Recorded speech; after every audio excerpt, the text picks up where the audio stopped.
PNG happenings. Welcome back to our channel. Today, we bring you a tragic story from Tari, Hela Province, where the late Constable George Lapon was fatally shot. In the early hours of Friday, December 20th, 2024, Constable George Lapon was ambushed and fatally shot. The incident has sparked outrage and calls for justice. Today, we hear from the man responsible for the shooting, who explains his actions and the events that led to this tragic outcome. Man, let me explain why I did what I did. I am from Tari, and in my culture, we do not kill people without a good reason. There are three things we will fight and kill for: women, land, and pigs. This situation was about my land in Tari town. The deal started when George and Jimmy, two policemen, came to me on behalf of the former MP, PeterONeill. They approached me, asking to buy my land. George acted as my point of contact, because he was the MP's right-hand man. The agreement was that I would sell my land for K150,000. Out of this, K50,000 was to go to my brother, and I would receive K100,000 along with an M16 rifle to help me fight in a tribal conflict. The rifle was to be given to me by George. After the initial payment of 50,000 Papua New Guinean kina, the enemy tribe attacked us. They killed my brother and took the money. If I had received the gun or the remaining 100,000 Papua New Guinean kina as promised, my brother would still be alive.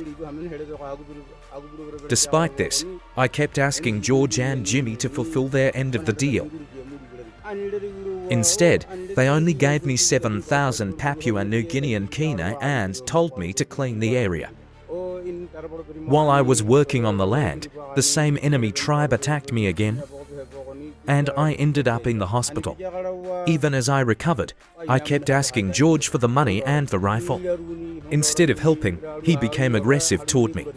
Despite my polite requests, he treated me with disrespect and refused to honor the agreement. One Friday, I found George in Tari town and begged him again to pay me what he owed.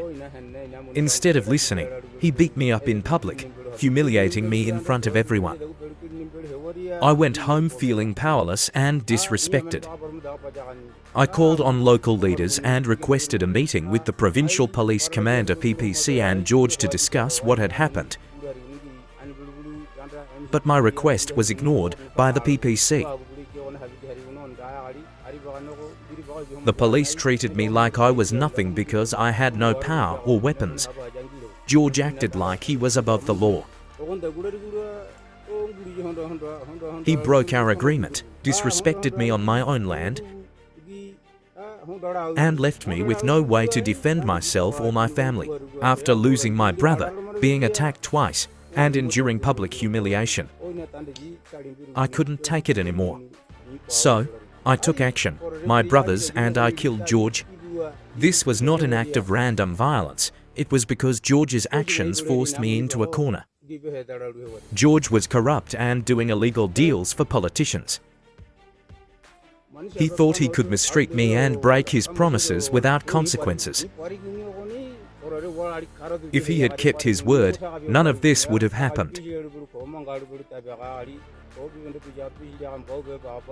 We respect good police officers, but George was not one of them. His actions left me with no other choice but to defend my honor, my family, and my land.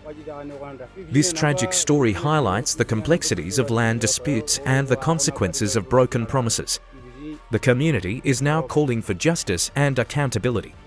Stay tuned as we continue to follow this developing story.